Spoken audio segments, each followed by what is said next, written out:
Эң чоң жаман нерсе бизди талап илимлерди буза турган нерсе бул жаман жолдош.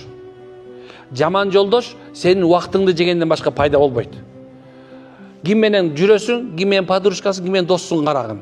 Эгер сенин подружкаң жүрүп барып тияктан тамак жеп келбейлиби, жүрүп тиги жерге барып туруп эмеге дискотекага барып келбейлиби, же жүрүп тиги жерге барып бир эс алып келбейлиби десе, субханалла сураш керек. Эмне кылып эс алабыз деш керек да, сураш керек да. Андан көрө мен сага бир китеп окуп берейин, сен мында кел экөөбүз монда сабакты алып алдыда болгонго аракет кылалы.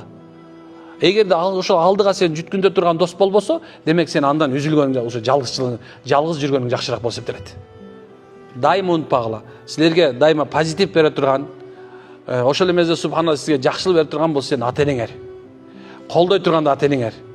Демек субханалла ата-энеңерге дайыма чалып тургула.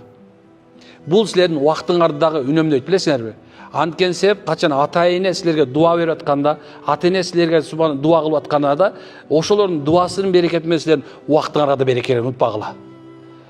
Анан эң жаман нерсе бунда айткан задва янани деп коет. Өзүңдү мактаба, өзүңө маашыланып кетпе. Охо, эрмек молодчик деп ийбеш керек да. Адамга өзүнө мактануу пайда болсо, же өзүн мактап баштаса, маашырланып, анда субхана сен сындың, илим жолунда жок болуп кетесиң.